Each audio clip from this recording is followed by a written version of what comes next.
গাঁজা বাগান থেকে উদ্ধার এয়ারগান। ঘটনা সোনামুড়া থানাধীন ধনিরামপুরে। ঘটনার বিবরণে সোনামুড়া থানার ওসি জয়ন্ত কুমার দে জানান, গোপন খবরের ভিত্তিতে গত 4 ফেব্রুয়ারি গভীর রাতে সোনামুড়া থানার SI Prabir Chandra Saha, police officer Tapan Das, DSP, DIB এবং টিএসআর যৌথ বাহিনী অভিযান চালান থানা এলাকার ধনিরামপুর রিজার্ভ ফরেস্টে।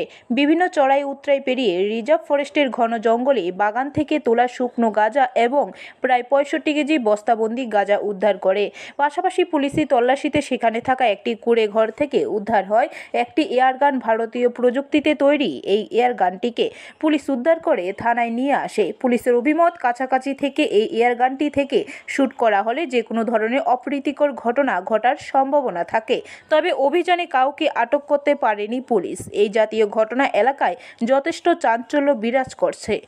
সঙ্গে টিএসআর নিয়ে ধনিরামপুরের খুব গভীর জঙ্গলে রেড করে। অ্যাকচুয়ালি ইনফরমেশান ছিল ওখানে যে ড্রাই গাঞ্জা জাস্ট যে র গাঞ্জাগুলো কালেকশন করে ওখানে স্টোর করা হয়েছিল।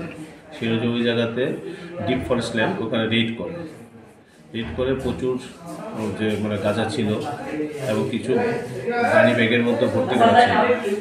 তো ম্যাক্সিমামটাই ওখানেই বাই ফায়ার ওগুলো ডেস্ট্রয় করা হয়েছে এবং যেগুলো গানি ব্যাগে ছিল এগুলো প্রায় 60-65 কেজি হবে, এগুলো নিয়ে আসা হয়েছে। যেখানে রেড করা হয়েছিল ছোট্ট একটা স্মল হাট ছিল, যেটার মধ্যে একটা এয়ারগানও পাওয়া গেছে। ব্যুরো রিপোর্ট, খবর ত্রিপুরা।